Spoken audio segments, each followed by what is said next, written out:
다시 될래. 다시 될래? Dele. Kirang kusudevoyam pe. 대부분의 Kaya ko namshiki butuge.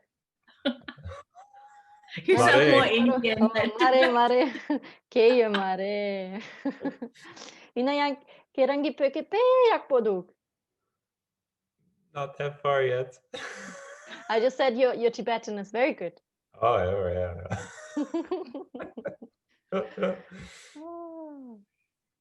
Nina's coming. Small group this evening. Good to see everyone. Yeah, it's really good to see everyone.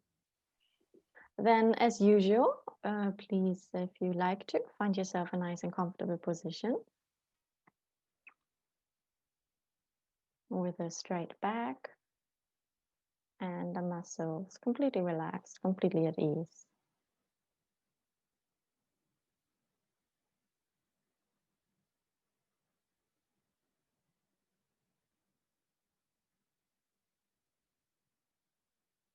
And as an act of loving kindness towards yourself, allow yourself to move inwards, letting go of any thoughts regarding anything in the past and the future.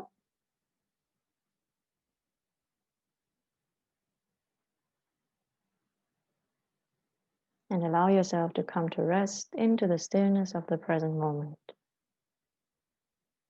And if you feel a lot of tension within your body, you can take a few moments to scan your body from the top to the bottom, using the out breath to release any kind of tension that you might find.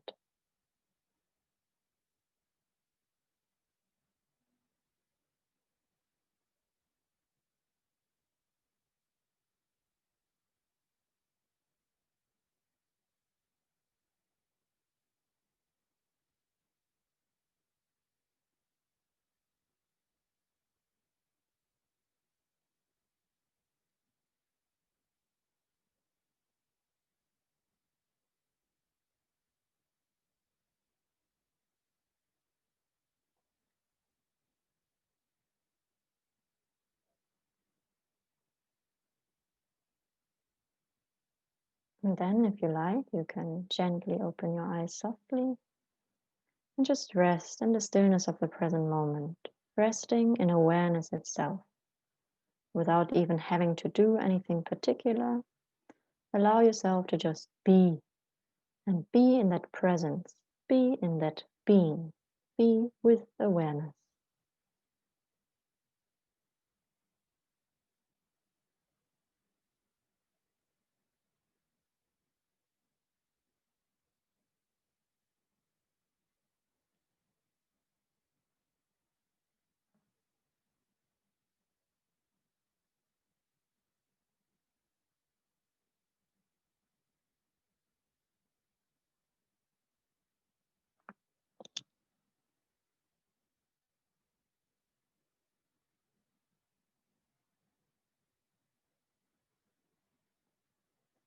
Whenever you feel that you're being carried away by a thought or distracted by anything with respect to the past or the future, you don't have to push it away, but you also don't have to follow it. Simply recognize that, and in you being aware of that, you're back to awareness. So then just again, get in touch with awareness and rest in that, again and again.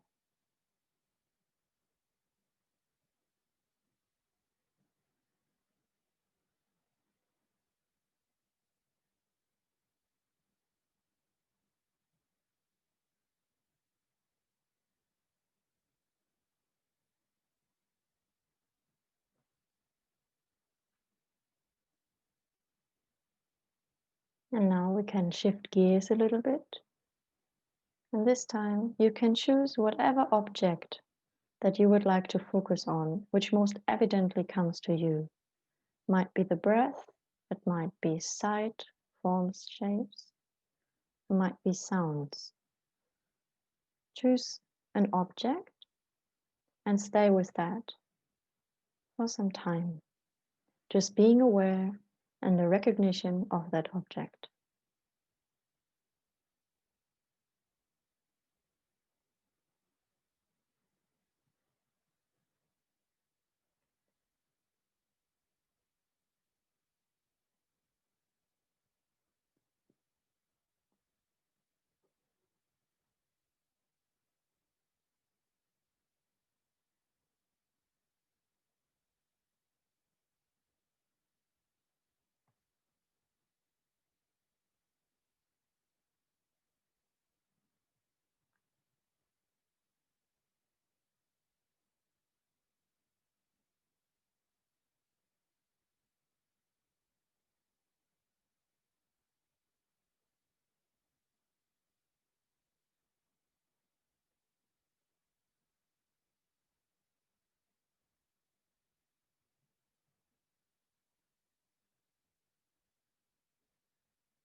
And then with this mind that is a little bit more calm, clear and relaxed, I invite you to think about your motivation.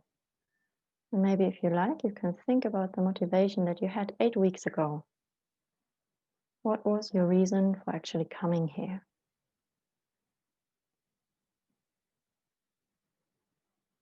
What was your reason for waking up this morning, for standing up?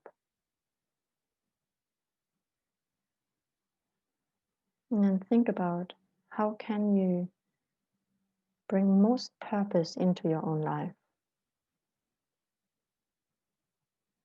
We all want to be happy. We all want to be separated from suffering.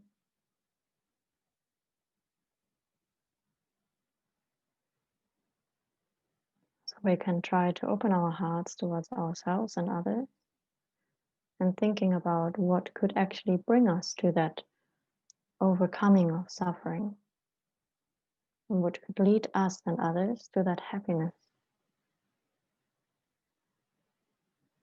And with that in mind, for those who feel comfortable, we can take refuge and bodhicitta together, thinking and contemplating again on the meaning. And if you're not familiar on that teaching, you can just contemplate for yourself what would be a proper refuge to actually overcome suffering,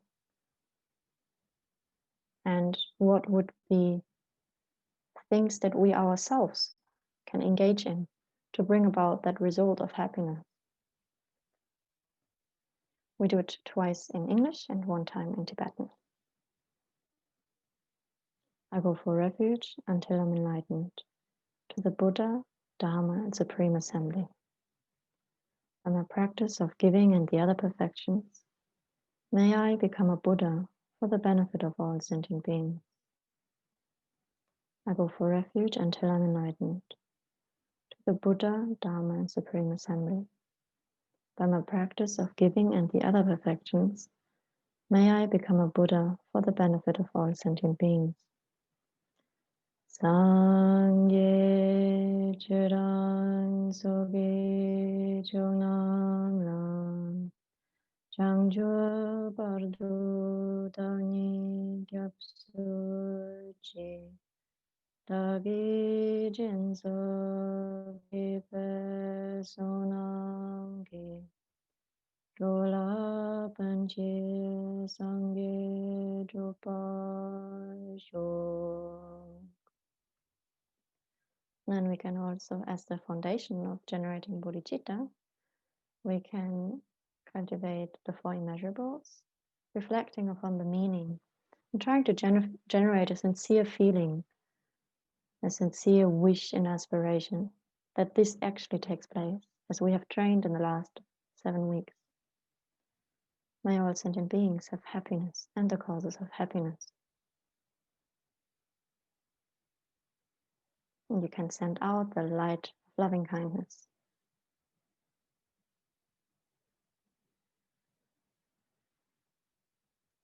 May all sentient beings be free from suffering and the causes of suffering. And you can imagine drawing away the suffering of all sentient beings.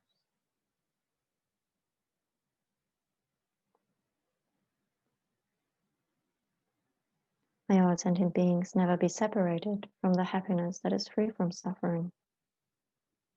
And here you can deeply rejoice in all the joys and happinesses that exist in yourself and others, and wish others to always have this joy and happiness.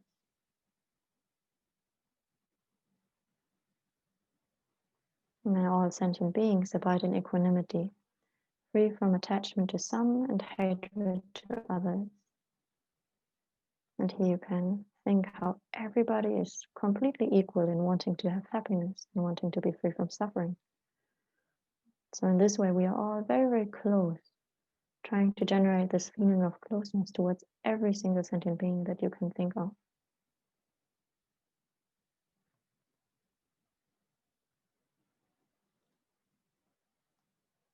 And with that motivation in mind, we can start the session.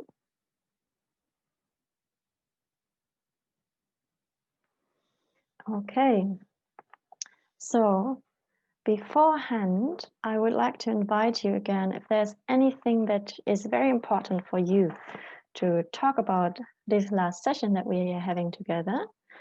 Is there any particular question that came up or any particular topic that is very important for you to talk about with respect to meditation? I want to give you already in the beginning a platform to maybe express that wish, need, or question, so that there's space enough for this to be addressed. We will obviously talk about certain points in terms of like how to actually generate one's own meditation practice at home, how to kind of set up the day, how to make it fit in a day. Yeah, so but still I want to invite, if there's anything particular that you want to talk about or any question, this is your space now. You can give me signs, even though we're not sitting in the same room. We can try to make it feel like interactive. You can do like this for no, and you can say like this for yes, I have a question or I have something to say. Okay. Mori, did you also do this? Sorry, I had to like switch. Okay, perfect. Good. Then we can move on. Am I actually pronouncing it, or do I have to say Maurik? Maurik. Okay, I understand. Maurik, yeah. Okay, thank you. So I think firstly, there are two things that I still wanted to do with you with respect to stabilizing meditations. I want to ask you, do you have the sense that you finally get a little bit an idea of what's this whole thing about awareness? Do you feel like you can actually meditate with awareness? If you feel like yes, you can raise your hands. Oh, wait, I have to kind of switch the screen. Therese and Talia, what did you do? Okay, perfect, wonderful. And we have learned different methods, right? We have learned about using meditation in terms of having the objects, using all the sense objects, as well as using mental objects. Last time we talked about emotions. Oh, yes, Nina. I was just making. Hey, actually, a question came up to my mind when you started talking about awareness. Yes. We do quite a lot. So, for example, on Wednesdays with Venerable Renee, we do Mahamudra meditation, and then on different occasions we also do meditation of on the nature of the mind, which we use different techniques to get in touch with the clear light or the spacious nature of our mind. And I was just wondering. I guess it's two questions. A, whether it's the same thing that you mean by meditating on awareness, and B, how to differentiate us correctly meditating on the nature of the mind and not just kind of sitting there and staring in the back of our heads and looking at the blackness in front of us, so to speak, and kind of being completely in the actually in the visual consciousness. I sometimes have a feeling like I'm just kind of staring through my closed eyes and spacing out a little bit. I think, who was it? I think it was Maurik who asked a similar question one day. It was not completely the same, but it came to mind a little bit, which was like, well, we have all these different things like nature of the mind practice, Mahamudra practice, shamatha practice with respect to getting in touch with open awareness and all these things. It really depends a little bit on the instructions and the view that you have received from your teachers, which taught you, for example, nature of mind meditation or Mahamudra meditation, or here open awareness meditation. So often the practice, or I think in English you say often in those techniques, they are quite similar. It's like you're trying to get in touch with awareness. Depending, this is just my understanding, and I sadly haven't studied too much in the Mahamudra tradition and all these things. I'm very unexperienced over there. So I can't tell you anything about that. I also I'm not in touch with the nature of my mind, so I also can't tell you much about that. But I think the main difference here is really much the view, and we have like view, meditation, application. So if you have a view and you meditate with the view of getting in touch with the nature of the mind, and you've received a teaching of the nature of a mind practice, it can be a very similar practice to just resting in open awareness. But because your view is different, the effect that it has is a different one. The goal that you set in the beginning of the meditation is a different one. So that's a little bit an understanding that I got from it. The second thing is more like an experiential question that you asked, like how, when we do open awareness meditation, how do we actually know that we are resting with awareness and that we're not kind of just spacing out or gazing with the form and so forth? Was this the second part, right? Okay, I'm seeing your head nodding. Okay, yeah, that's a tricky one. But the thing is, I think we're just one day I got it explained a little bit like I think Geshe Damdro, he gives a beautiful example about the mind, because it's so close to us. It's like a window that is very clear and that we see through, and we can see very easily through the window and see the objects that are outside, a flower, a tree, or whatever. But it's very difficult in the beginning to see the window, the glass itself that we look through. But this is actually there in front of us all the time. So yes, in the beginning it feels like, am I doing it correctly? Am I not doing it correctly? And therefore it is so important to just not stress out about it. And I think that is the kind of dissatisfying thing about it. We always think we do something wrong, but by you just being, that's the whole point that Mingyu Rinpoche likes to say, don't even try to meditate. Don't have this idea you have to reach somewhere, you have to have the perfect feeling or whatever. Just you being aware, and you cannot avoid having other stuff coming up. You cannot avoid that the mind goes to, how do you say, goes to forms, goes to sounds, goes to thoughts or whatever. But even by you having visions, you can rest within the awareness itself.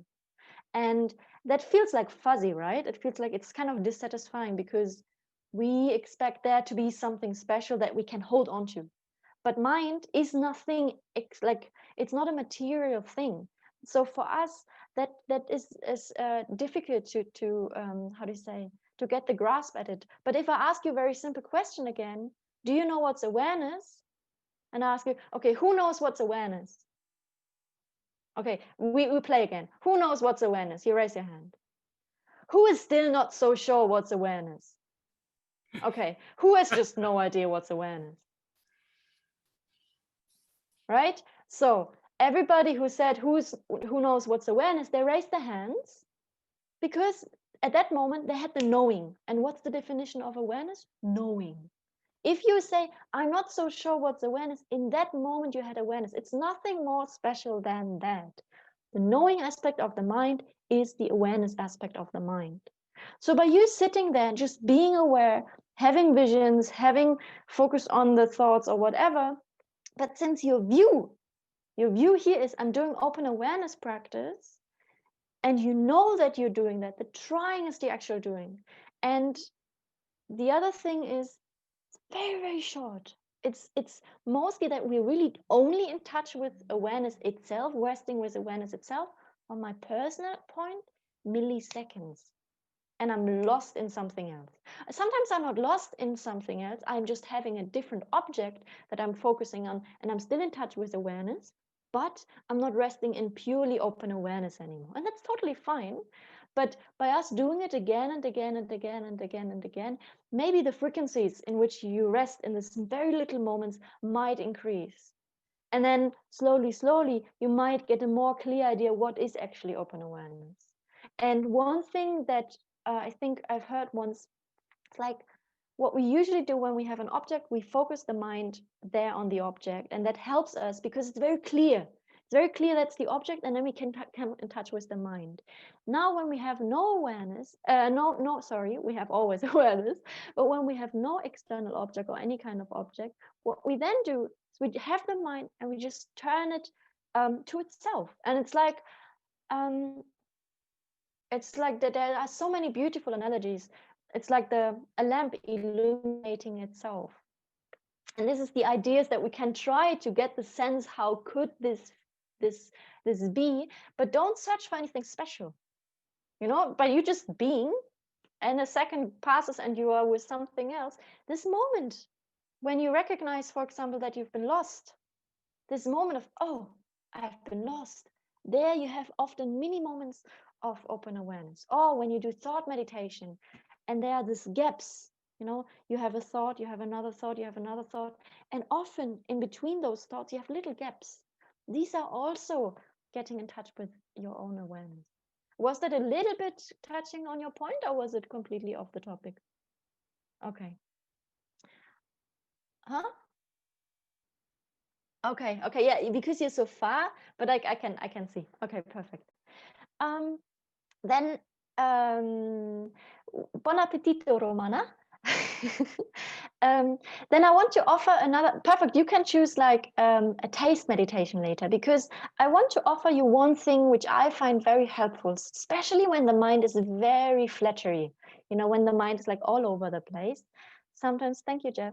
Sometimes it can be very helpful to do something which is called river-like meditation, or sometimes also called choiceless meditation, where you don't choose a particular object that you're going to meditate with, but here it's more like you can mix whatever you have learned, like using, again, I just want to list it, using any of the 5 sense objects, using thoughts, using emotions, and using open awareness.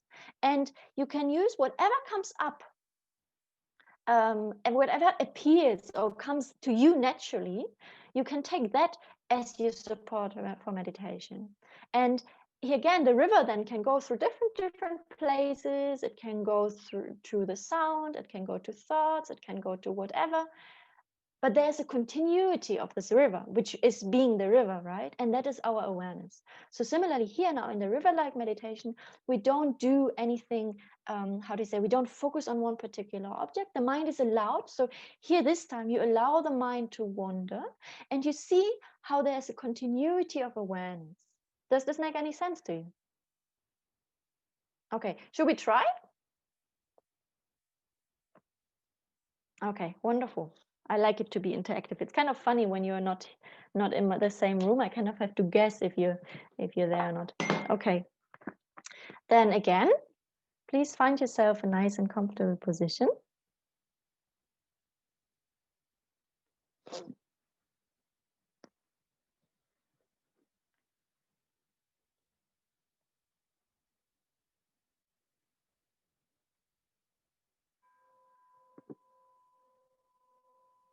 And allow your mind to wander. Allow it to just move.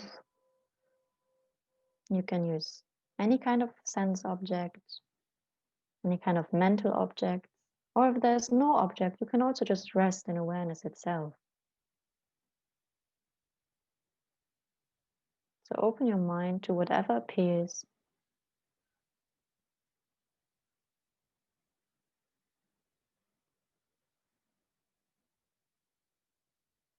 And be aware with knowing whatever appears to you.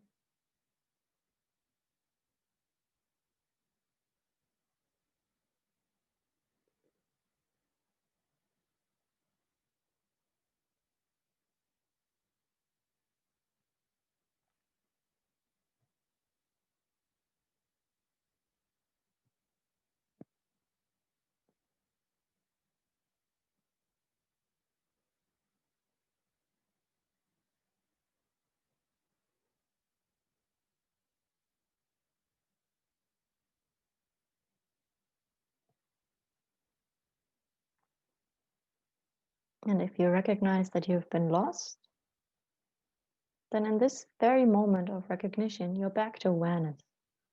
So then you don't have to do anything anymore, but just observe what appears to you and try to rest with that continuity of awareness.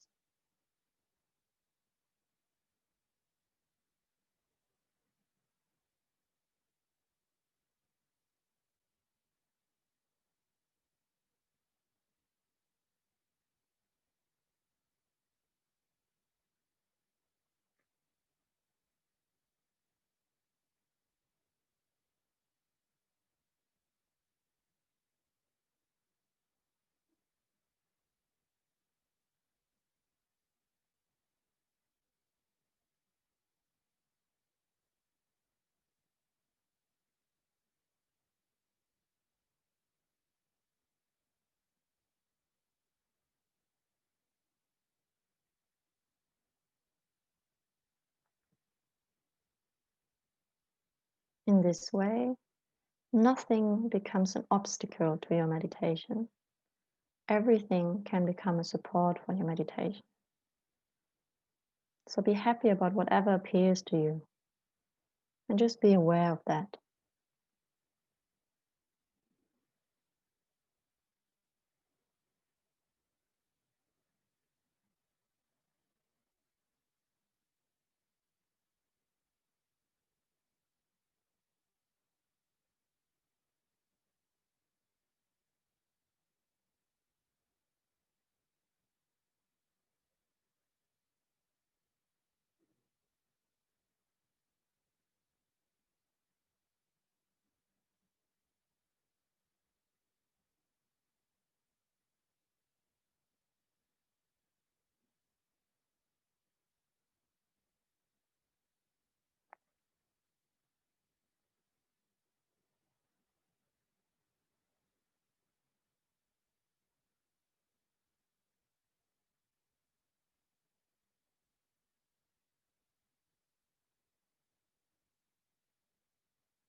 Again, remember to trying to be aware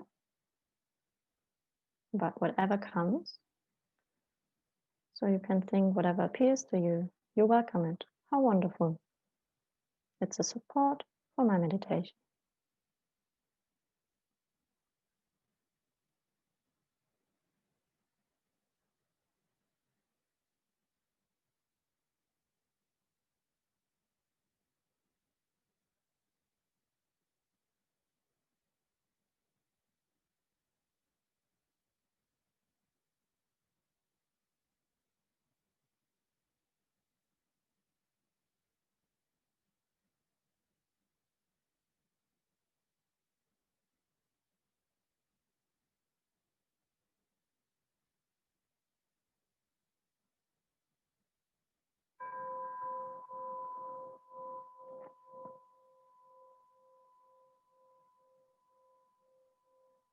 And then slowly, slowly, we can bring this meditation to an end. Okay. Does this make sense to you, this practice? Or is it kind of confusing?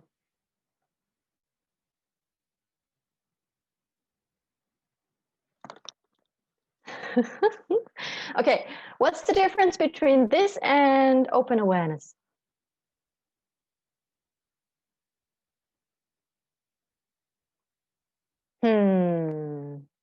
Anyone? I think it has to do with attention. Where is your attention at any given time? That's how it feels anyway. Which is? So the reason earlier I said I'm not 100% sure about awareness is because I don't really know the difference between awareness. Well, I know that there is, and I kind of know what it is, I think, but I'm not 100% sure on the difference between awareness and attention. And I feel that with this meditation, it was just kind of, the attention was just kind of like going. Whereas with the open awareness meditation, the attention was more static. But I don't know, just my experience. What exactly do you mean by attention? The focus, like where you're...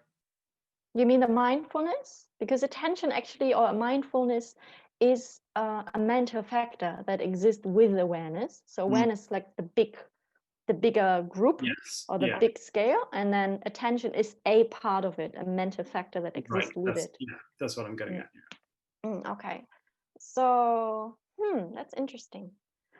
So you're saying with awareness there's no attention?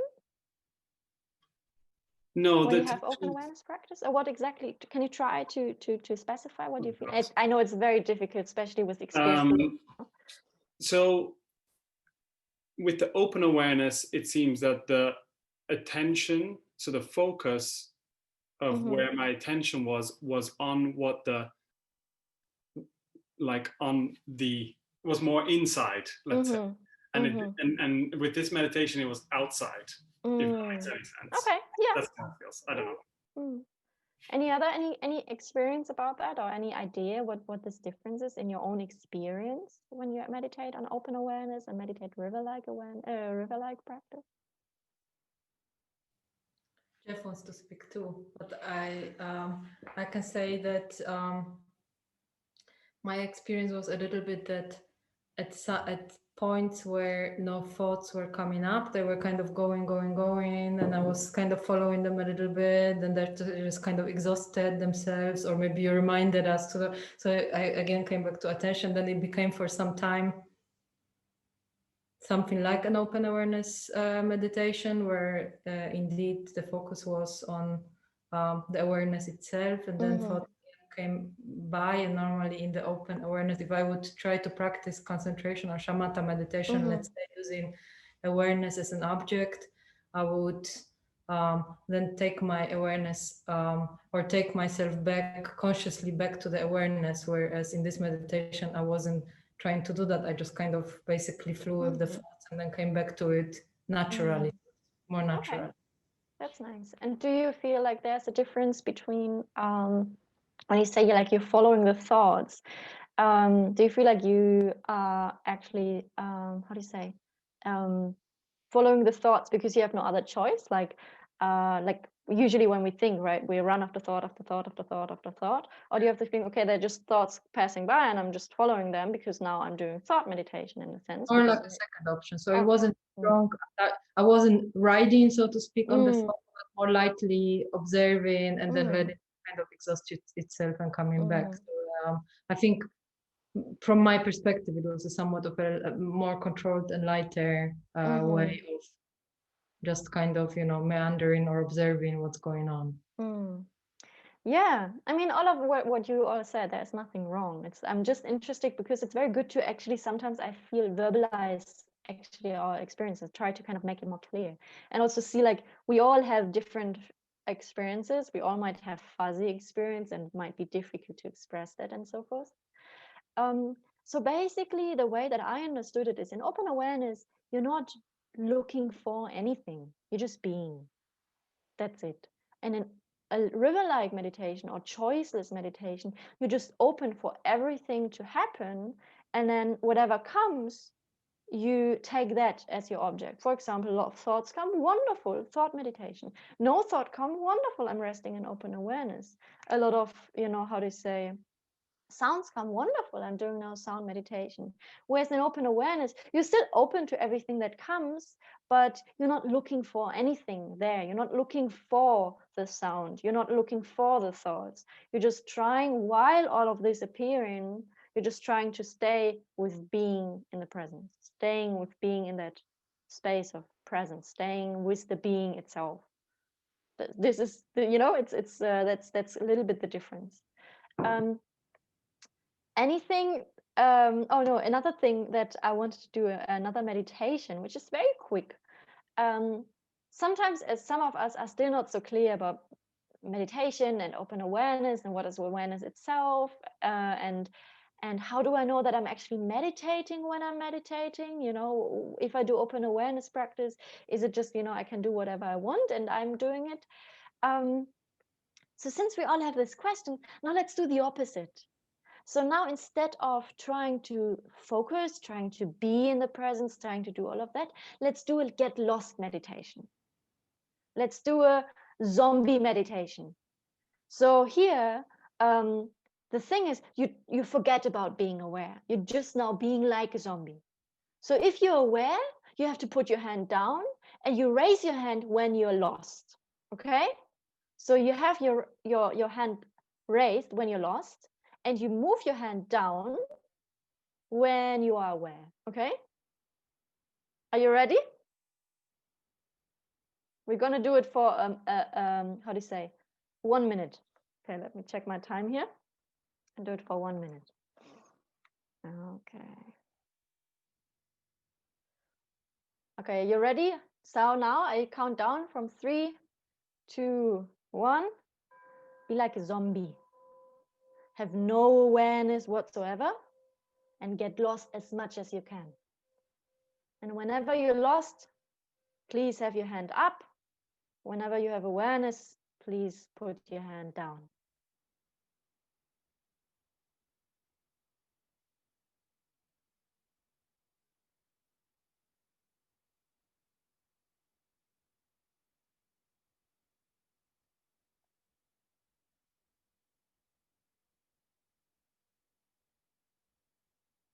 Again, don't be aware, just get lost. When you're lost, raise your hand.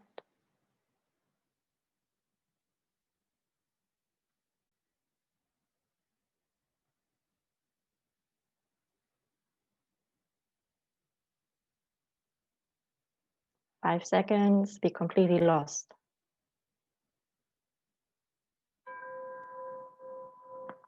Okay. Thank you very much. So it seemed like most of you were not lost at all.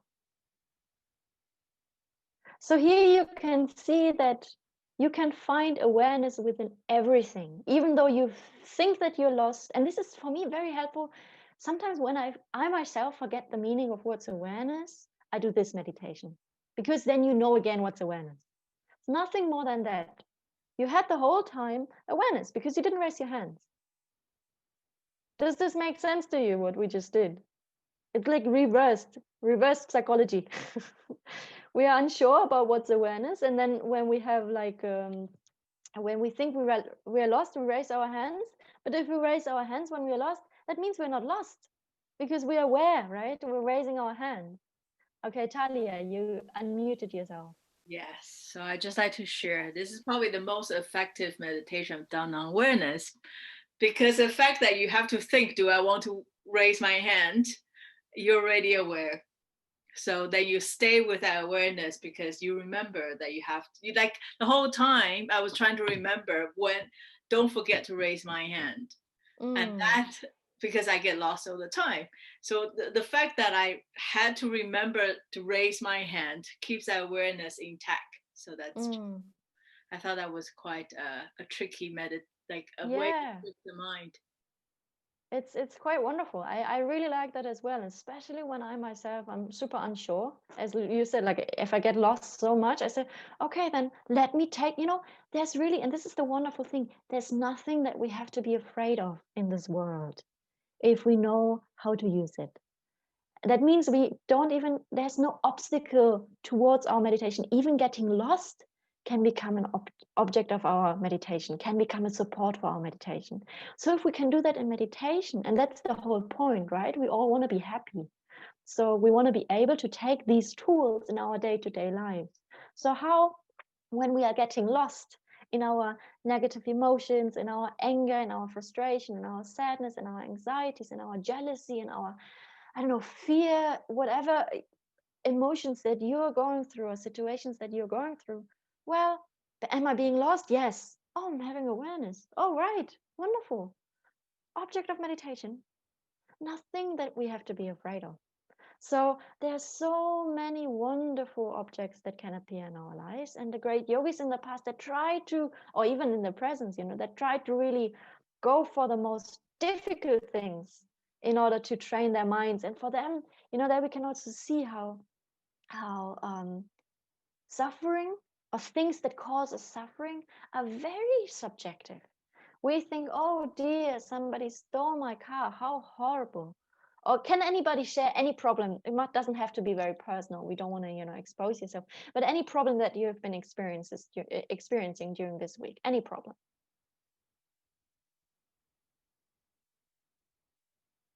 You're very lucky people.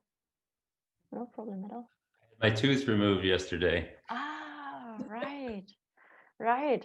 So for most of us, including myself, most probably, that would be a problematic situation. I'm very sorry to hear that. But there are people, you know, I think it was His Holiness who once told this story. Or was Geshe Marquez Amomo who talked a story about somebody who told that story to His Holiness? Something like that, about somebody, or was Venerable Namya? I'm not sure about anymore who told me that story, but it touched me so deeply, about somebody who got beaten up, a monk who got beaten up by people because they wanted to have like the money from a monk who doesn't have much anyway, but they beat him up, right? So during that time, because this person was somebody very highly developed, during that time when he was beaten up, he was thinking, well, they are so kind, those people. They allow me to practice patience. They allow me to practice generosity, loving kindness, all of these things. And now I should reward them. I should give them money. I should pay them extra for them beating me up. But then he thought, while he was beaten up, right, the whole time, so he had so much mindfulness, so much awareness, that while he got beaten up, he could actually reflect on what would be the wisest thing to do. And then he thought, like, well, but if I even give them money myself, then oh no, they didn't beat him up for money. They beat him up for anything else. Right. I just thought about the money because he was thinking about how to say, repaying their kindness in terms of, you know, offering them money. And then he thought, well, if I give them money, that's not so wise, because then they're going to think that beating up a monk always going to give them money. So then they're going to beat up other monks. So in the end, he decided not to beat them up. He just said, oh, thank you, thank you. And he went to His Holiness and told him the story.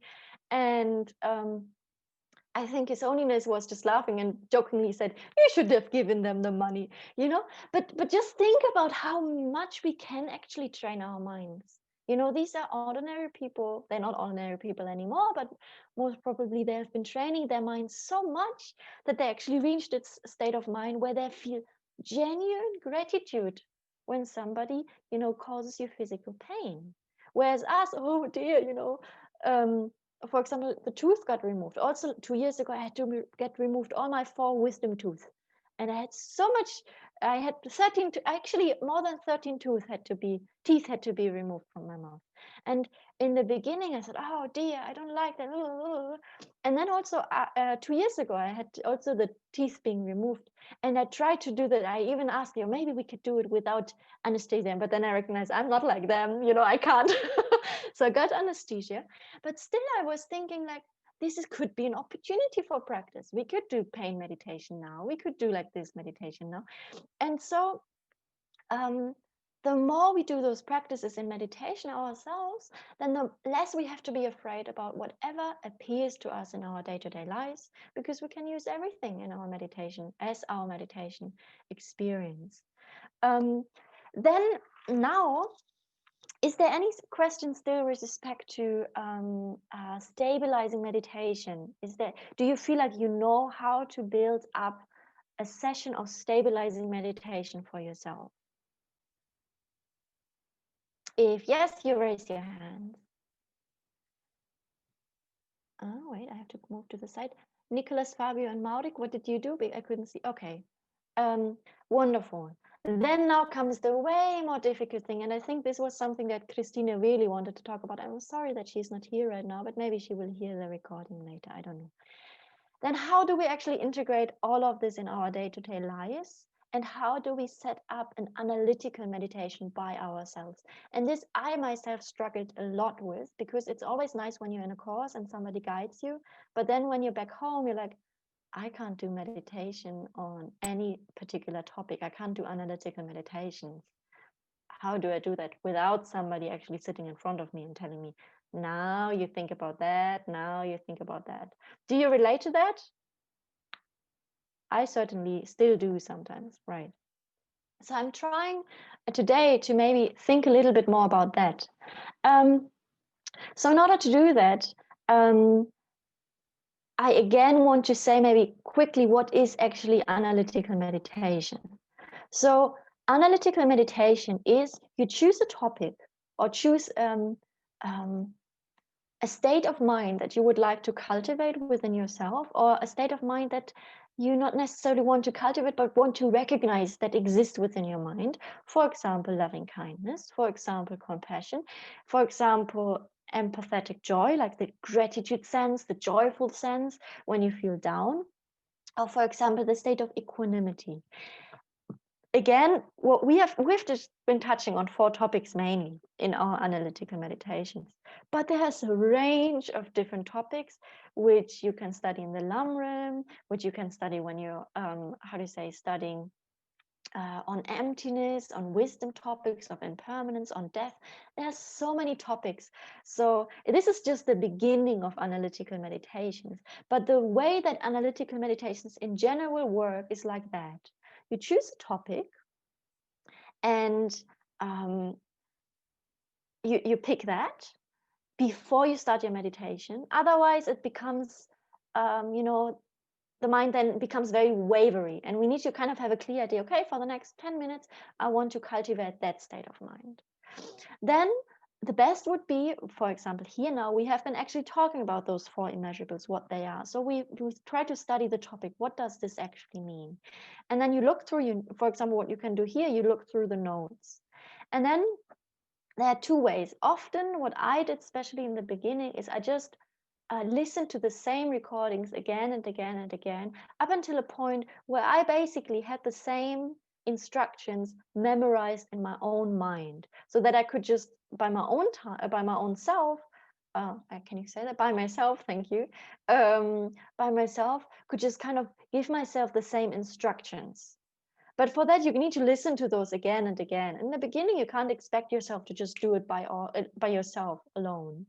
But another technique that I find personally very helpful, which I started doing, is I listen to the meditation once and go through my own studies and write down the points that move me most.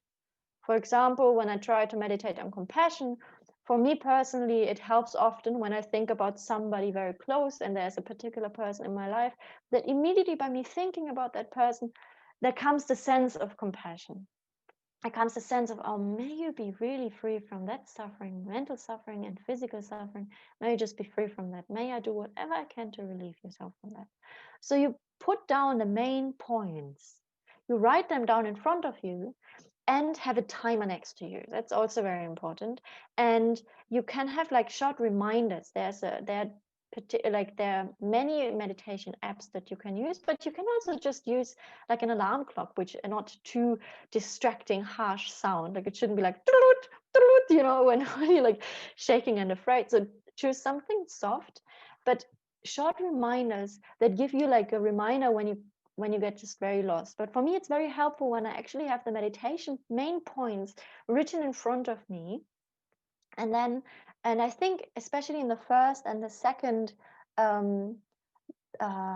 summary points that I sent, I try to actually give you some of those main points. And I'm also gonna, after this course is finished, gonna give you the main points again of those 4 immeasurables that you can then meditate on. And then you can guide yourself through the meditation.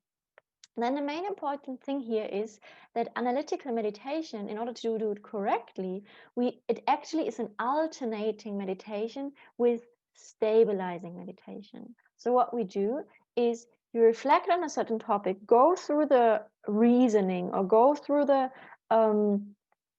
points that allow yourself to open your heart or that allow yourself to reflect on impermanence, up until you come to either a certain kind of realization, a certain kind of understanding that you want to deepen, or a certain sense of state of mind, like compassion, which is, Cyril, what is Nicholas, what is the definition of compassion? Nicholas, I can hear. Oh, anyone? You say it. You say it. You're our expert. Compassion is wanting people not to suffer. Right. Others and myself. Right. And to not have the causes. Perfect.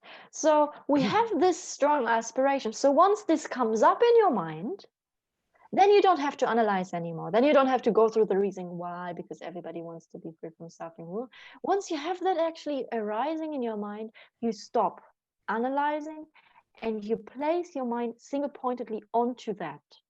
So you're trying to rest within that sense of mind in order for that sense of mind to deepen down to become ingrained in your own mind, or to have space to expand and to become a second nature of your mind.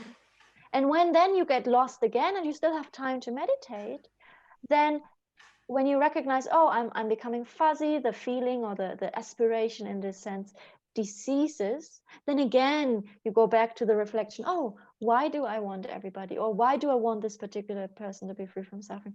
Well, they're just like myself, they want to be free from suffering. How wonderful if they would actually be free from suffering. How imagining how they would be free from suffering. And then the moment you have to, again, is, yes, I really want them to be free from, I really want to do everything I can for them to be free from suffering. Then again you place your mind onto that. So it's going back and forth, back and forth. And this is something that sometimes is a little bit actually more difficult when you are guided, because the guiding person doesn't know where you are right now with your mind. So maybe the guiding person is going to continue saying, you know, reflect on that, but you're actually having that sense of mind, and this can actually be a distraction. So sometimes it can be helpful, you know, to do this alternating. And then one thing that is also very important is to stop at a time that you actually have this sensation, so, or have this aspiration within yourself. Otherwise, when you stop when you're tired, you're not gonna be inspired to come back. So when we want to stop is we want to stop when it's fresh, when it's active, then we want to stop. And I am also going to send out a list of different meditation apps maybe that I know, and there might be more. And also, for example, I think Glenn Swenson has on his website full teachings and a meditation that he guides, which a lot of my meditations come from him. There is this Terga organization, which has like a lot of meditation instruction from Mingyur Rinpoche. There are wonderful YouTube videos right now by Lama Zopa Rinpoche, where he teaches a lot. There you kind of have to pick if that works for you as background knowledge for you to actually do your meditations on those particular topics. And also Venerable Namgyal, he has opened a new app where he application for your phone or tablet, or even I think you can put it maybe even on your computer, where he guides typical, but these are full on Buddhist topics when what Venerable Namgyal does. So where he uses typical how do you say meditation instructions, for example, also on precious human rebirth, on gratitude, on Tonglen, on compassion, and so forth. So you can use them also for your inspiration, for listening, and then choose whatever works best for you. And that's the main point. You choose whatever works best for you. It doesn't really matter who the person is who talks. It doesn't really matter. You know, it can be somebody who's an unknown person, but when this meditation, the way that it is delineated, helps you to open your heart or helps you to actually move yourself, you can use that. And I think there's also a wonderful book by Amy McDonald. No, I'm getting lost. How to Meditate. That there are also meditation instructions in that, where you have the pith instructions, like the main important points that you can just sit with and meditate with. And there's also a very good book again, which is called Joy of Living, also by Mingyur Rinpoche, where he also gives like even short like meditation instructions on how to actually, in a very secular way also sometimes, but obviously with the Buddhist background, on like where you can just sit and read it through and then go do your own meditation with having your own notes. Or you can listen to the recordings that we had here, put down the main points that work for you, that will help you to remind yourself what's the topic and how to open your own hearts, and also including the things that move you most. Like you can enter personal things, personal stories, personal reminders, personal people that help you to open, that are like the crutches, right? That help you to open your hearts and to come to that state. But it's 1 to 8. After the break, which we're gonna have, we're then gonna look a little bit on how we can. That is then up to you as a choice that I want to give you, maybe to one time do a Tonglen practice, which is a practice that combines basically all the 4 immeasurables, which is a very wonderful and can be a very powerful practice, which I personally really, really like. And maybe we also have time for both. We talk a little bit on how do we set up a day, like what do we do in the morning, what do we do during the day, and what do we do in the end of the day. So that is what I would suggest for after the break.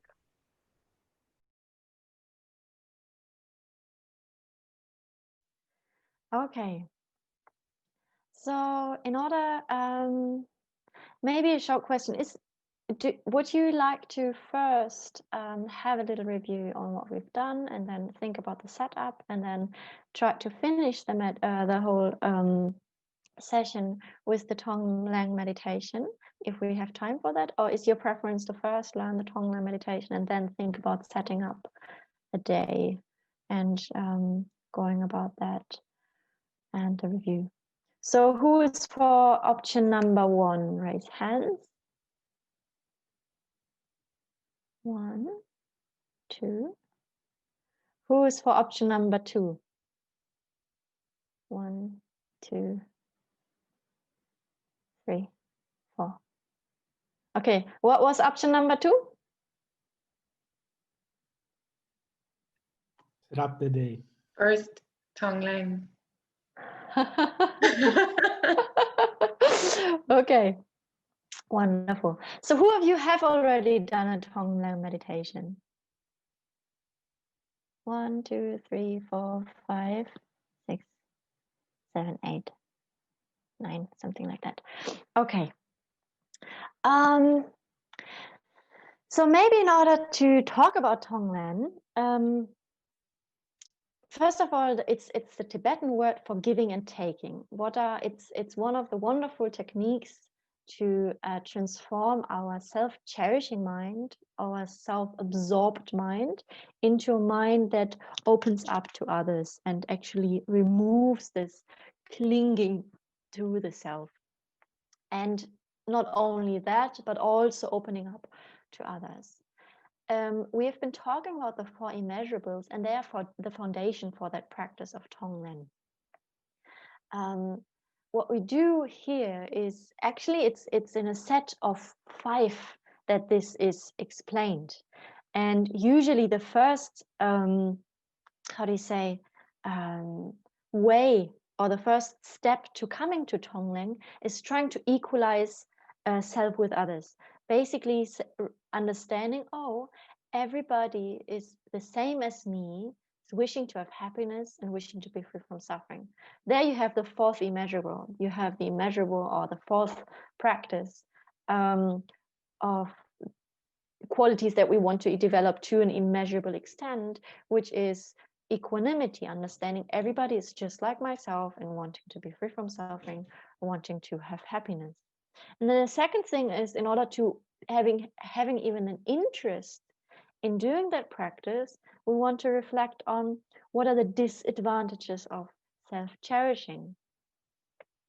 So here we have already talked a little bit about what they are, but maybe you could mention some. What do you think are disadvantages of clinging so much to the self? What are disadvantages of self-cherishing, self-absorption?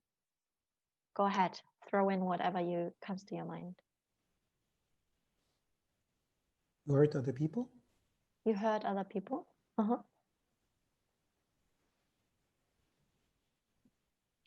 So your mind is often then worry about what you don't get, and then that creates like a kind of tension in the body as well, not just the mind.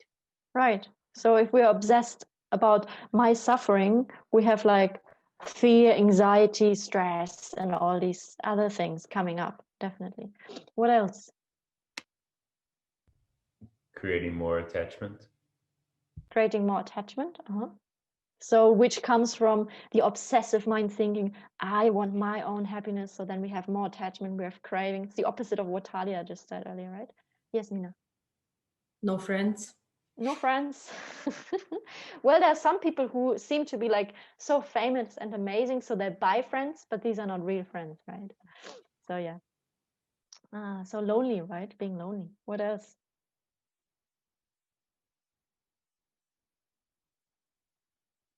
Well, if you don't, that's the point. It's yes, Cyril, you said something. Wanted to say something? I would say having guilt. Having guilt. Why? How come that we have guilt? Because when we think only about ourselves, we might do things and later regret it, that we've hurt people, for example, and so then we start feeling guilty. Interesting.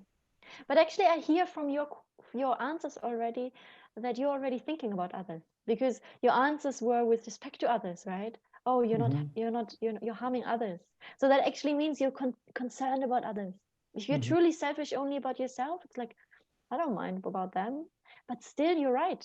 You still would have the stress, anxiety about like my own suffering, because you have so much aversion, because I am so important. Everything can be a threat, right? Everything can be a threat, causing me suffering.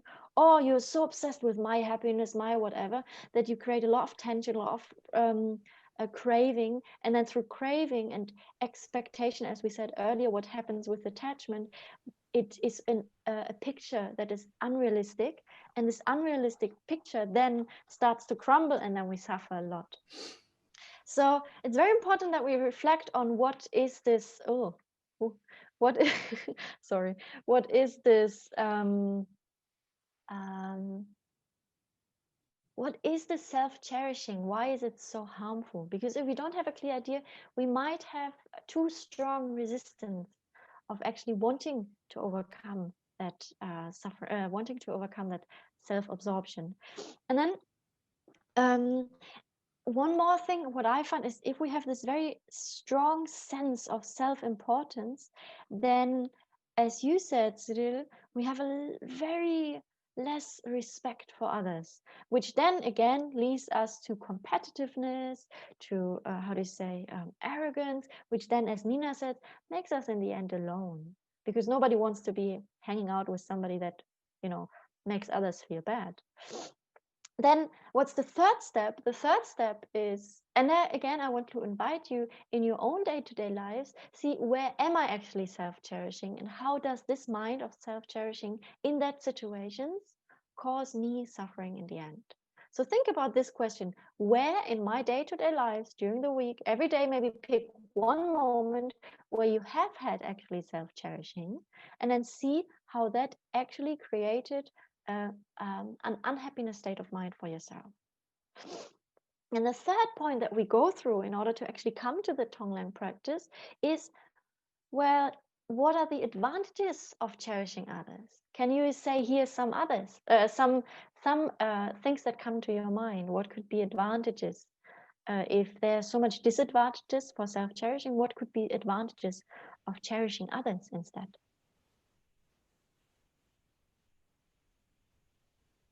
A feeling of happiness.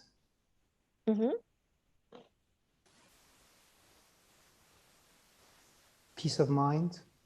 Peace of mind. Christian, you wanted to say something? Oh, I cannot hear you somehow. Okay, never mind. It's okay. Anybody else? Well, I think less and less ego will lead to more and more openness and all the way to enlightenment. So it actually allows us to progress on the spiritual path all the way from the beginning. So we can practice, for example, shamatha, so mind doesn't constantly go into all the way to practicing six perfections and eventually becoming a bodhisattva and then becoming a Buddha. Wonderful. Anybody else? Talia? Maybe on a very practical level, and maybe selfish, is that then people like you too, and then so you. I don't think that this is selfish. We have a very twisted understanding about what's selfish. I think sometimes, and I know that this is not you, but I think it's a good occasion to bring it up one more time. I think people think it is selfish to wish oneself happiness. And it's so funny because I've been asked this question so often by friends or by family members or by people that I just bump into. And they say, yeah, but isn't it selfish if I wish others because I'm also being happier? And I'm saying, what is selfish about wanting to be happy? We have this very twisted idea about selfishness. Selfishness is not the wish to be happy. That's a very valuable, wonderful wish. The selfish part comes, how do we follow up on this wish?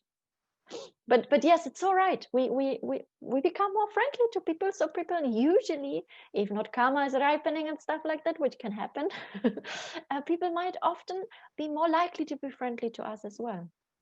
And I think the issue is because most people, when they think wanting to be happy, they think that the way to be happy is to self-cherish themselves. And they don't understand that the best way to be happy is actually cherishing others. Yeah. That's why this question comes up a lot, I think. Yeah. I don't, I do totally agree. I think, but then sometimes we can switch to the other extreme, right? We can then come to only others are important.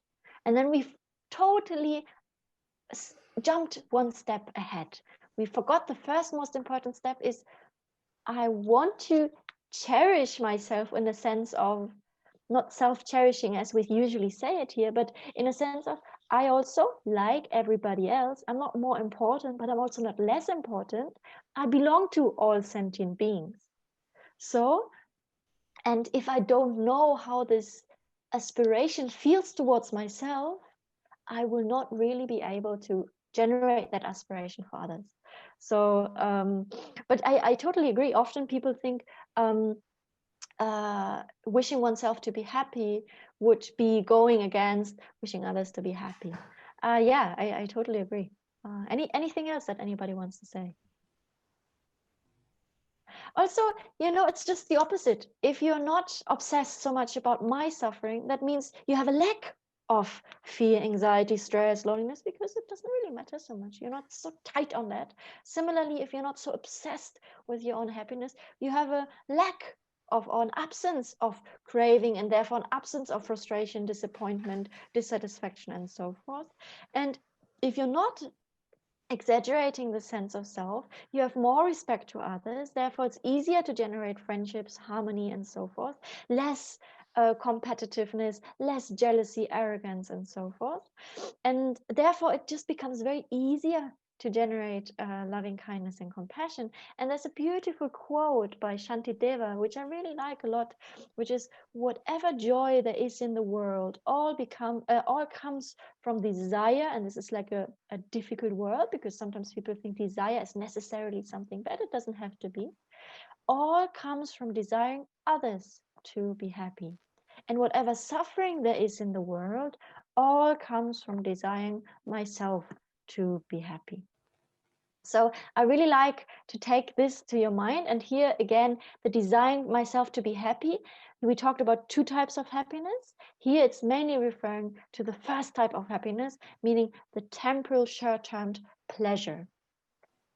And then we come to the next step, to not only equalize oneself with others, as we did in the first step, understanding everybody is same in wanting to have happiness, but exchanging self with others, saying, well, there are so many more people, they're so important, why am I focusing so much on myself? And this is based on the understanding, not based on it's not based on a beating up, I'm bad, others are good, I should give myself up to others. It's not from this state of mind that we have maybe a little bit in our tradition. It's more coming from, also for myself, having self-cherishing is painful, and also for myself, cherishing others has so many advantages. So therefore I want to let go on this strong grasping to this self-importance. And then with that, the attitude then of cherishing others arises, and with that then we can actually start the practice of Tonglen. And then how do we do Tonglen? As I said earlier, it's actually a meditation practice which is translated to giving and taking.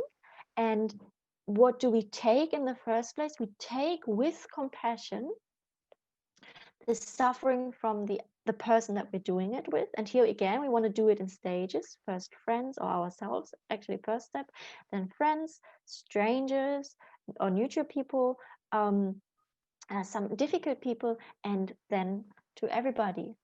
And so we're then imagining the suffering of others and, how do you say, bring it to ourselves, to extinguish and dissolve it over there, and then exchanging that with giving loving kindness in the form of wishing others to be happy, trying to provide them with whatever they need to have happiness. And that's a very powerful meditation technique to, one, reduce the self-cherishing, wanting only myself to how to say, be happy, and wanting others to go away, which then eventually or others are not so important, which then eventually causes ourselves to suffer more. And then it also increases this cherishing of others, which wants others to have happiness. And then how do we do that? There, again, as I said, we do that in stages. We have those 5 people. We use that often, most of the time, we use it conjoined with the breath. So using the in-breath as an opportunity to breathe in with compassion, breathing in the suffering, and using the out-breath as an opportunity to breathing out with loving kindness. And very well-trained people can do that even in one circle of breath, you know, even during the day, which has so many benefits, because you can walk around through your day and do that everywhere eventually. And then there are 2 ways of approaching that.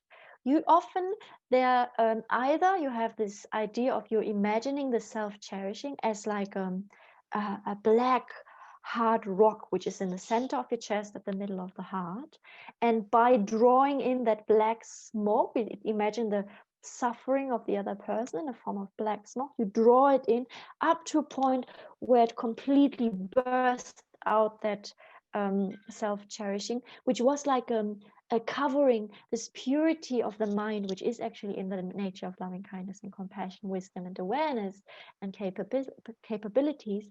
And this has become freed from this blackness and this rocky area, and from there then you want to share whatever happiness you have, you want to transform that in whatever the person that you're trying to do that practice with needs to be happy. But I think in our society it might be helpful to start with a little bit gentler approach, which is, you from the first space imagine having this sphere of white light, which is representative for your own purity of your own mind, which is in the nature of loving kindness, compassion, capabilities, and which is indestructible. It's not like an it's a source which is endless. It's an endless source, inexhaustible source, do you say unexhaustible source? And then from there you draw in the suffering, and the moment it comes in touch with your own bright inner purity of the mind, it immediately dissolves. And from there then you can also draw out, breathing out with loving kindness. So I would like to do this second approach. And since we don't have the time, I believe, to go through all the 5 people, I want to invite you to choose a person that works well for you. So you can do it with yourself, you can do it with a friend, you can also try and experiment how it actually would be to do it with, especially all of you raised your hand that you have already been doing it. You can try to experience with a stranger, even with a difficult person, even with a group. And then in the end, I'm going to give you the space to wander around, to let your mind wander around, to choose maybe different people coming up. Before we do that practice, is there any particular question that you want to raise with respect to that question? No. Yeah, you're doing the signs. I really appreciate that a lot. Wonderful. Would you like to jump into the practice right now, or would you like to have a little summary again on the 4 immeasurables before that? I personally think it would be good to maybe immediately do the meditation, and we have later time and we don't have to rush. You all open for that? Okay, wonderful. Then as usual, try to find a nice and comfortable position.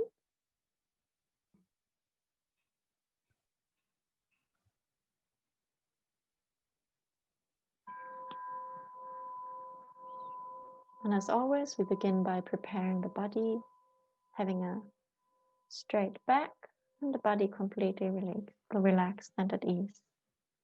Relaxing more and more deeply with each out breath.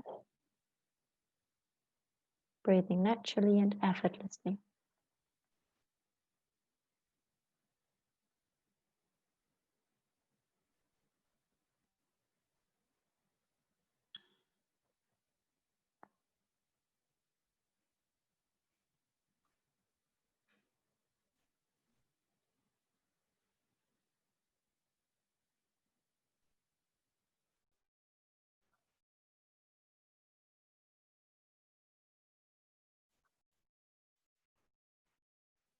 Allowing the mind to come to rest into the present moment. Just for a few moments, rest and just being as it is.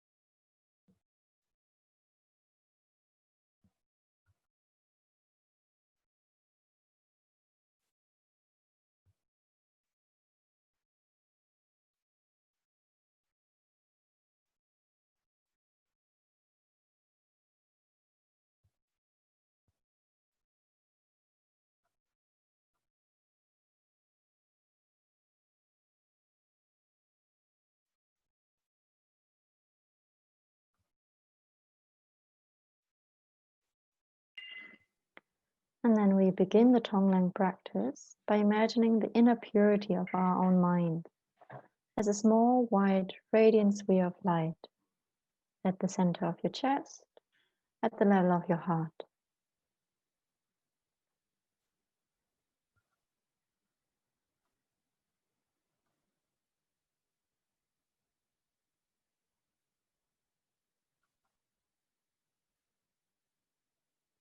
And then bring to mind somebody that you would like to practice. Could be somebody that you know, but who is not a stranger, not somebody that you like or somebody that you dislike. Could be somebody that immediately opens up your heart, and it could also be yourself. And maybe choose somebody that you know is right now particularly experiencing some sort of physical or mental suffering.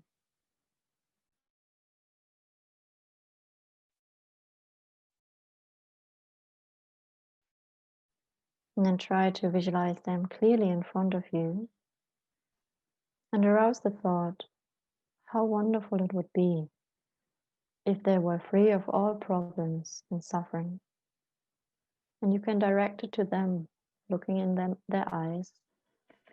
May you be free of all suffering and its causes. May you be free of all mental afflictions. And then imagine their suffering in the form of black smoke, filling their entire body. And if you know that person very well, you might know exactly what kind of sufferings they undergo right now. And try to be open for that. And courageously, with each in-breath, imagine drawing that black smoke out of their body, bringing it directly into the sphere of light at your heart, completely dissolving it there the moment it comes into touch with this white light. So with each breath, breathe in with compassion, dissolving and extinguishing their suffering at your heart.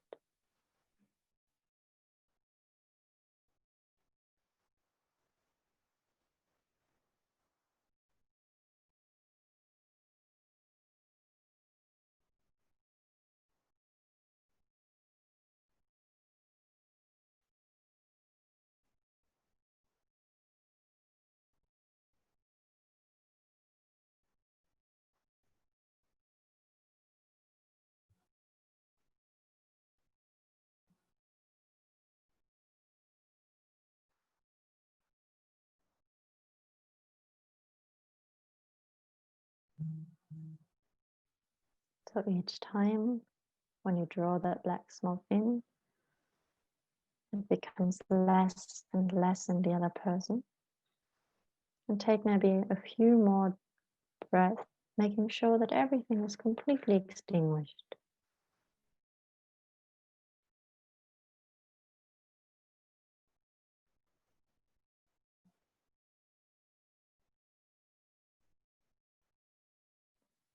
Imagine now that the black cloud is completely dissolved and that they are now completely free from suffering. And for this moment, just imagine how it really would be and take delight in it. How wonderful. Seeing them moving through the world without this suffering that weighed down their shoulders. And then arouse the thought, how wonderful it would be if they had happiness and its causes. And you can direct it to them, looking into their eyes, thinking, may you have happiness and its causes.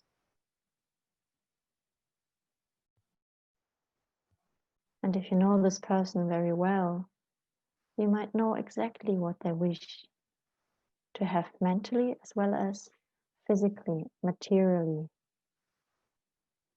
for long-term and short-term happiness. So with each out-breath, imagine rays of light radiating from your own heart, filling their body and mind, transforming everything into what they need to be happy. So with each out-breath, breathe out the light of loving kindness, sending out whatever they need to be happy in the short term and especially in the long term as well.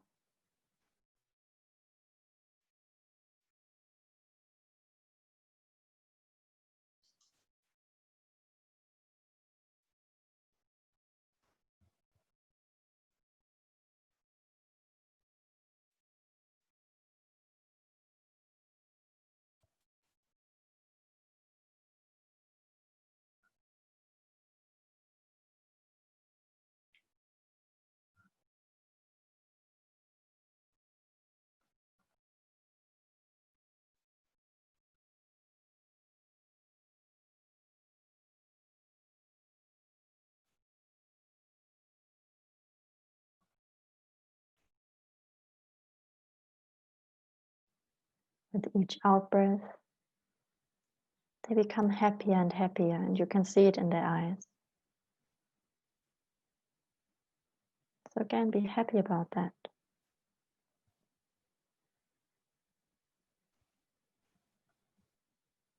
And then imagine that they have now found this genuine happiness that they have wished for. And take joy in it.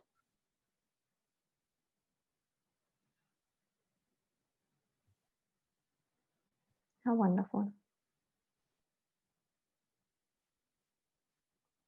And then you can let this person dissolve to the back of your mind and allow your field of loving kindness and compassion to expand out further.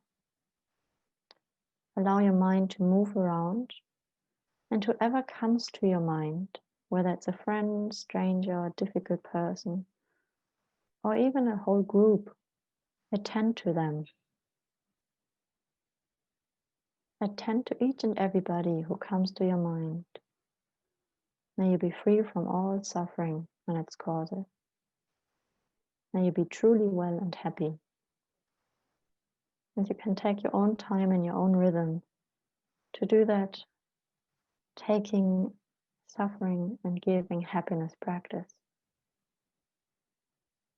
Breathing in with compassion, dissolving and extinguishing all their suffering at your heart. Breathing out the light of loving kindness, sending them whatever they need to be happy.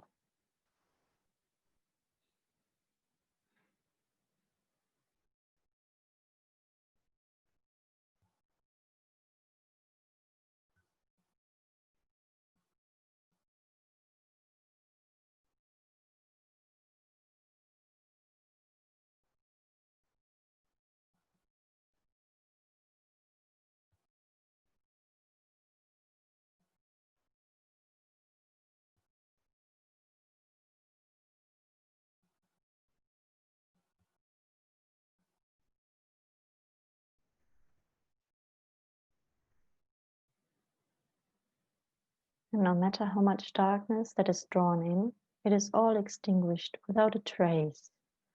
You don't have to worry about suffering staying. And no matter how much light is sent out, it is sent out from an inexhaustible source that is never being used up. So you can courageously continue breathing in with compassion, breathing out with loving kindness, allowing your mind to move around, attending to everyone who comes up in your mind, whether it's an individual or group of people.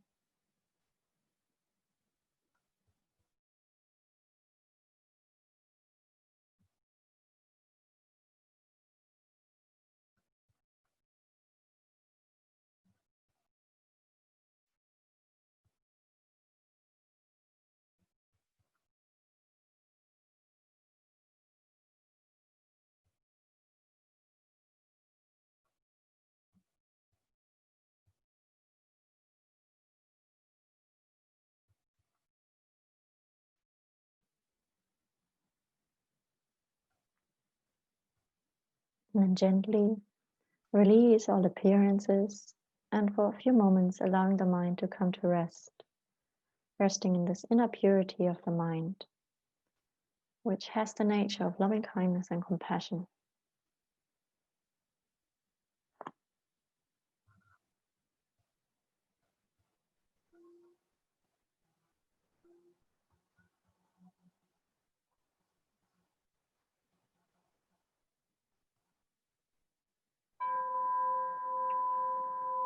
And then we can slowly bring this meditation to an end.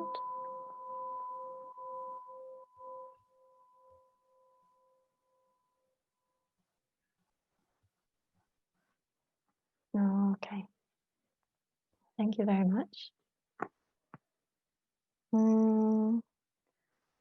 With respect to that, any questions of what you experienced? Does it work? Do you have confusion?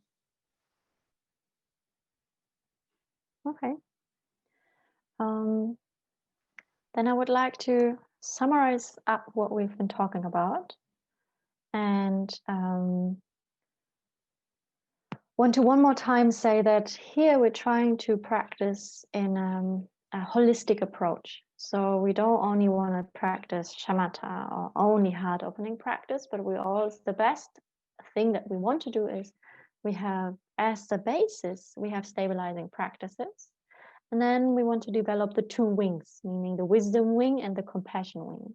And here, what is really helpful to be aware that sometimes, since we say that in the end, in order to overcome suffering, the most important is, even there's a quote by Shantideva, which also says, the most important, every teaching is taught only for the sake of wisdom.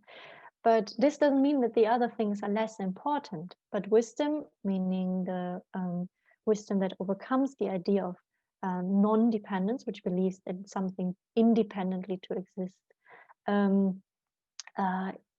This is the one that is said to cut the root of all our suffering, the root cause of all our suffering. Even though that is the most important thing that is explained, still we need heart-opening practices like the four immeasurables, like generating a bodhicitta, which is like the ultimate way of the most, strongest way in which we can possibly open our hearts.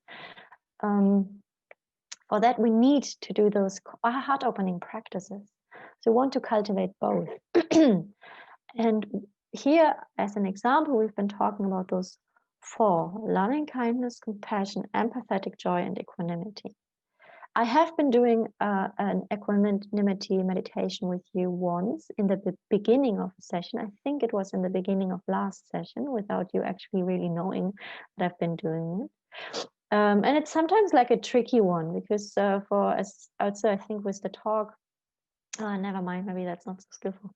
But it can be sometimes difficult to generate this mind of equanimity, but what here really helps is to just contemplate on the fact that everybody is just like myself and wanting to have happiness. And what I do sometimes in order to come to that state, I try, especially when I have a resistance here or when I recognize that I feel like apathy towards people, what here really helps is to try to, how do you say, look them really in the eyes and recognize they want to have happiness too.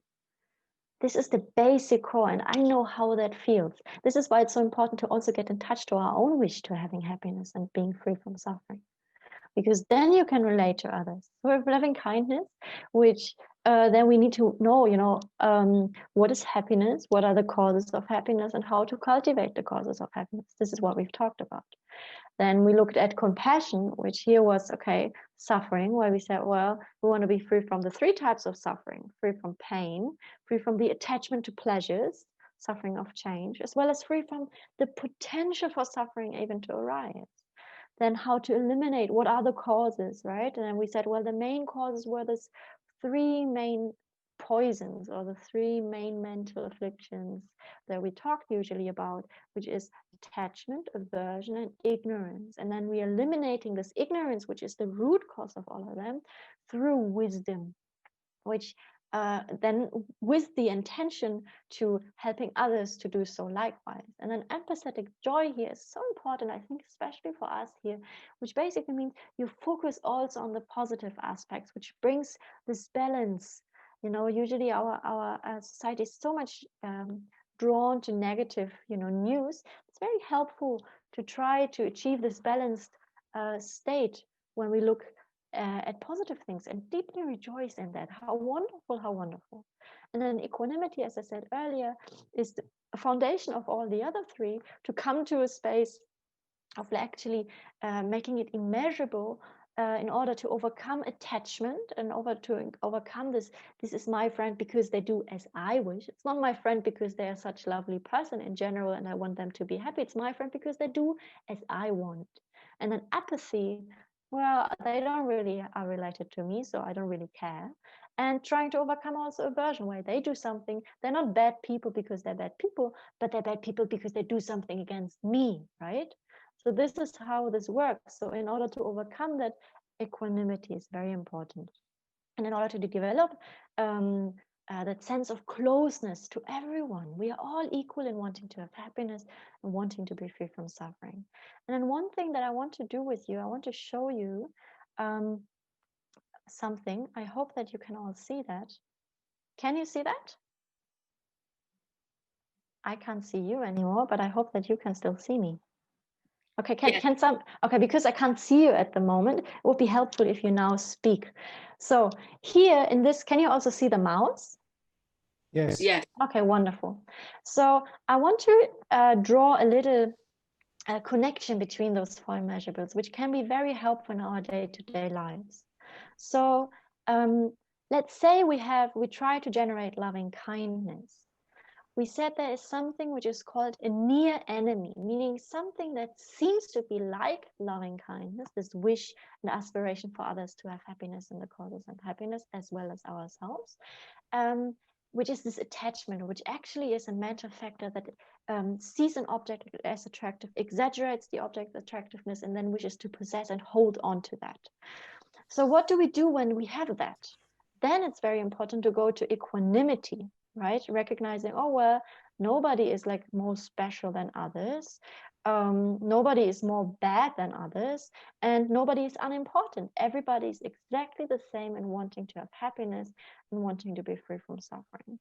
If we then do a lot of equanimity practice, sometimes what can happen, the false enemy, the near enemy, is, well, we think it's indifference, which is this apathy mind, which thinks, well, don't really care, doesn't really matter, so what? So in order to overcome that, if we recognize, well, equanimity doesn't really become equanimity, but slips into indifference, into apathy. And if you're recognizing I'm having this, and I think Venerable Namgyal likes that, he says our generation, especially more my generation, or like the youth, say, whatever, He says it's the whatever generation, whatever.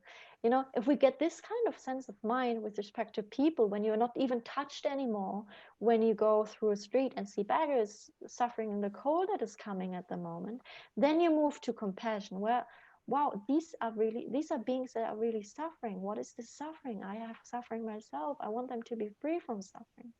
And then we had what's the near enemy is despair, having this sense of, oh dear, you know, which actually, as we said earlier, it's not like a compassion burnout. It's actually staying with empathy, recognizing the feeling that they have, and stay with the feeling and dwell in that feeling, but it's not an active source. It's like something very negative, depressing, how horrible this world is, everything is bad. So when we fall into despair, or when we in general find ourselves in our day-to-day lives getting in this depressed state of mind, and I personally had this week very many difficult situations and emotions coming up of sadness, of despair, of all of this.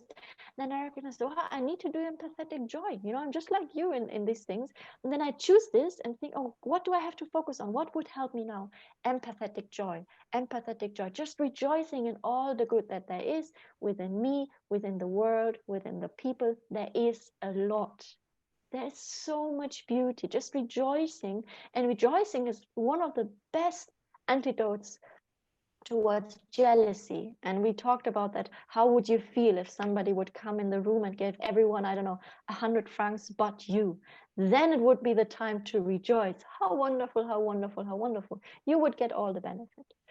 And then there's a false or like a near enemy with respect to that, which is meaningless rejoicing, as Glenn Swenson likes to say it, which is the way that we think, well, you know, I basically want to just dwell in pleasures, thinking that this is happiness, dwelling in pleasures. And if we find ourselves just being completely absorbed in like pleasurable experiences and just wanting to dwell in that and crave for them, then it's very important to go back to loving kindness.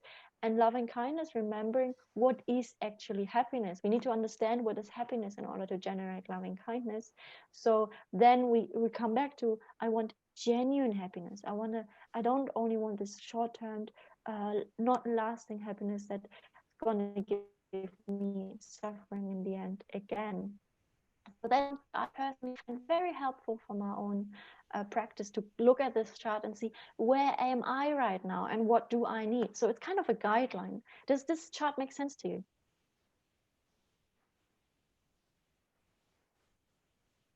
Yes. Okay, wonderful. Now I can see you again because I closed the screen sharing. Wonderful. Then if we did that,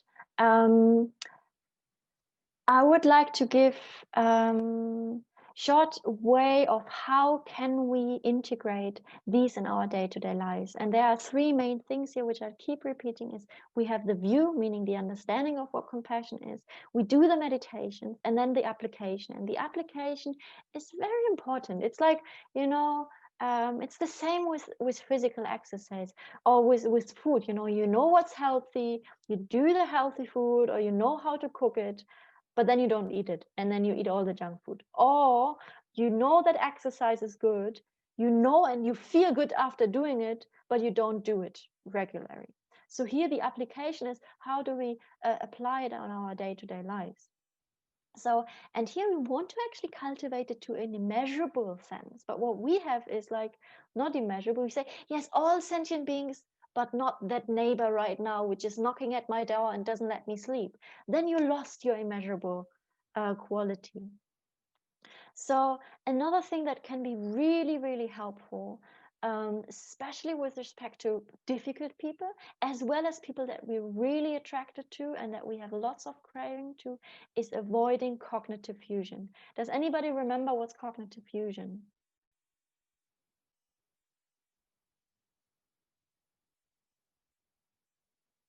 Okay, nobody remembers. Okay, that's very good. That is good that I bring it up.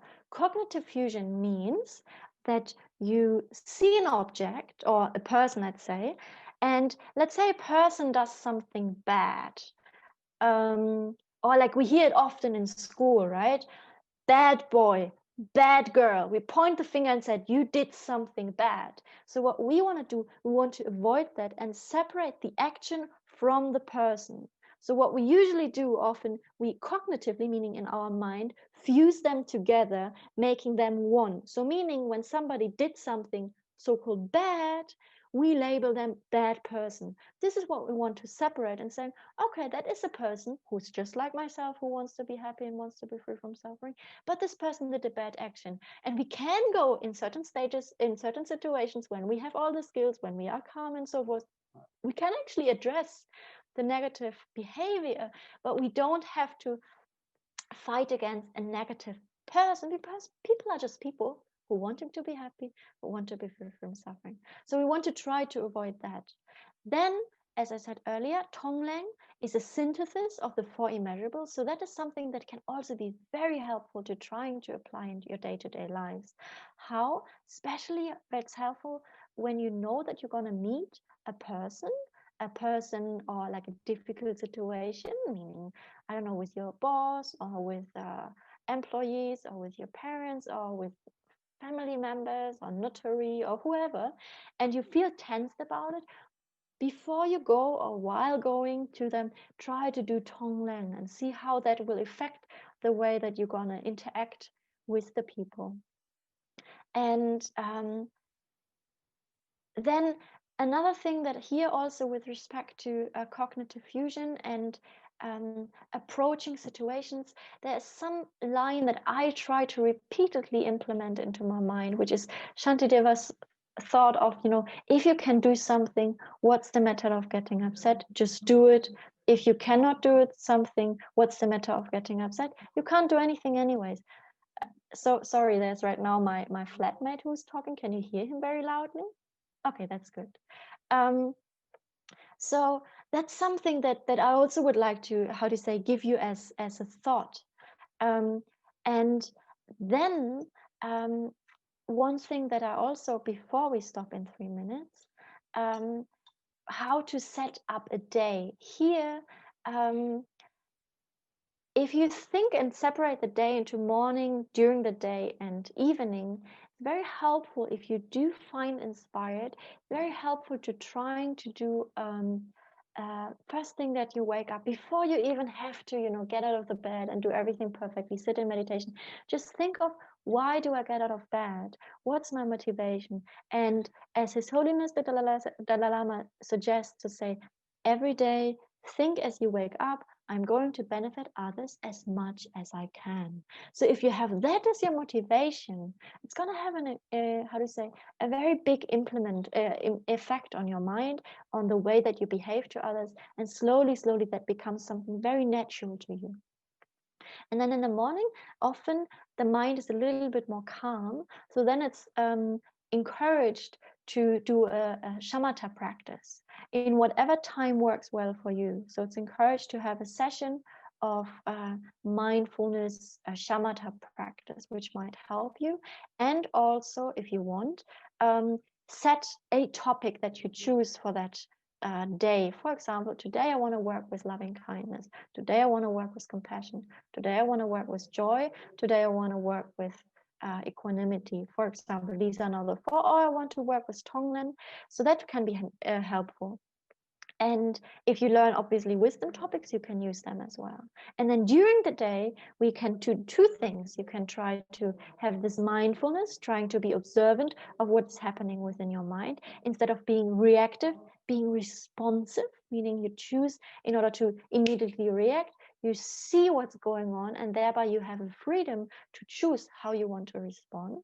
And then you can try to avoid cognitive fusion, shifting the perspective when you come in a difficult situation, trying, instead of viewing everything from your limited perspective, maybe sometimes jumping into the shoes of the other person, or even from a third person perspective, thinking what's actually going on, doing Tonglen, focusing on positive, doing all these positive, mind trainings. And here, Lama Zopa Rinpoche really has a beautiful way of, trying to really do everything that we do every day, opening doors, closing doors, going to the toilet, taking a shower, drinking a tea, trying to transform everything that you can into an action of loving kindness and compassion. Closing a door, thinking, man, I close the door to all sufferings of all sentient beings. Opening a door, may I open the door for everybody's happiness. So you can think about creative like lines that you can kind of try to challenge yourself for that day, that try to keep it fresh, something that inspires you to do that. And then at the end of the day, it would be wonderful if you could review your day and do three things. One, choose one positive action and deeply rejoice in that. Two, choose one negative action and try, if you can, learn about the four opponent powers. Try to, think, oh, well, that's something that is not so wonderful. And if you haven't studied about that, don't be harsh on yourself. And if that is, drawing yourself or pulling yourself too much down, you don't have to do that. But if you feel kind of stable within yourself, think about one thing that you consider something negative. Here again, avoid cognitive fusion. You're not a bad person because you did something bad. Everybody does bad things. But you can now look at it and say, okay, I want to overcome that. So make a determination that you might want to change one particular thing. And then in the end, in order to be restful and going to bed, you can generate a sense of gratitude, thinking about at least one thing that you have received from the world. And with that, it's 9 o'clock. If there's any questions on that, please ask. Otherwise, I will give my email address maybe I will, do a summary of the last 3 sessions again, send it out to you and put my email address. So in case you have any questions with respect to that, you can mention them. And then we can do a dedication. Yes, Nina. It's not a question, but yes. Just huge thank you, Farina, for becoming part of Laksam for the last few months. Yes, We're super lucky that we were able to squeeze it in person, which is not obvious in these times. So somehow we managed to plan it in the time slot where you were able to come. So thank you also for making the trip back and forth so many times and creating Laksam sleeping area, which we never even tried out before. It worked out great. Thank you for that. We kind of wished and dedicated that you get stuck in Switzerland, not in Germany, but unfortunately we didn't get stuck here. So otherwise we would just organize another course if we were here. But, please know that we had a wonderful time with you, that we anytime invite you to come back. We know that you have big plans and different things going on in your life, but if you ever have a time slot, you're always welcome and you're always requested to also teach.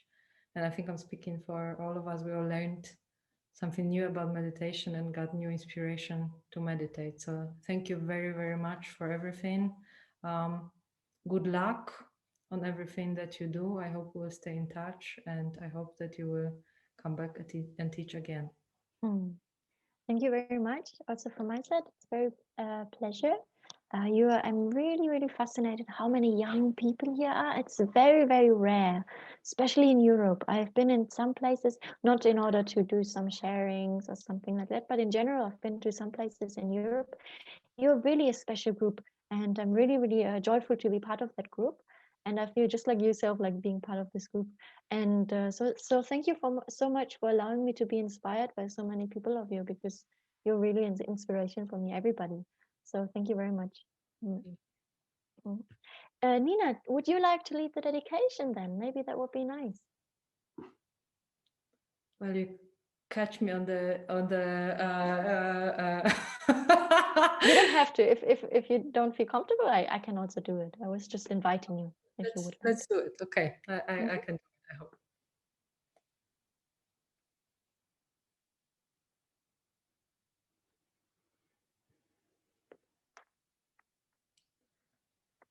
So in order to dedicate, let's follow Farina's advice, and each of us thinks for themselves about a positive action that happened today, this week, this year that they specifically would like to dedicate, and also think about this course and how it benefited so many people, and hopefully will benefit many more in that we implement some of the teachings, some of the learnings that we had here in our daily life. So just a moment of a little reflection about the goodness that we have all experienced together in the last couple of months.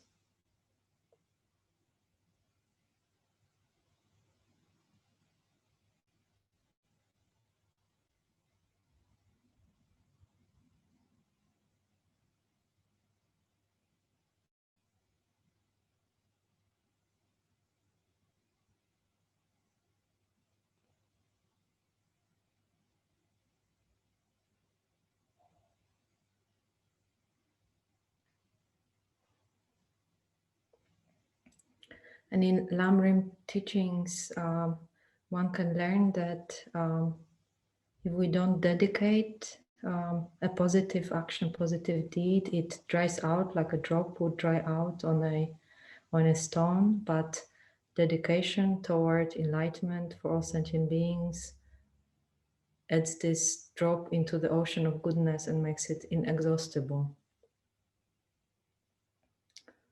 So with that thought of wanting to make this course, these learnings and all this goodness and positivity that we just reflected on, to make it inexhaustible, let's dedicate all of that toward ourselves and all sentient beings, reaching the final and ultimate goal, which is ultimate inexhaustible happiness, which is completely free from all the suffering.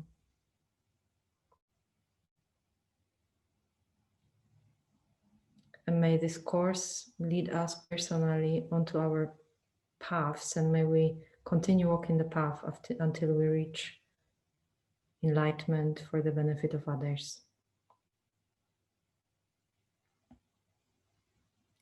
May all our spiritual teachers who bring us inspiration, who bring us energy on this path, and who give us perfect instructions so that we don't get lost, have long lives, completely free of obstacles.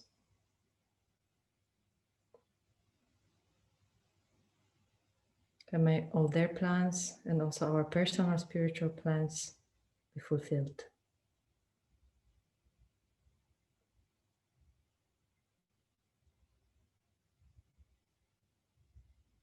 Thank you. Thank you very much. Thank you very much. And with that, have a beautiful evening. That's a beautiful idea. Yeah, like this. Take all I had with you, and I'm hoping to see all of you one day in the future again. And yeah, bye-bye.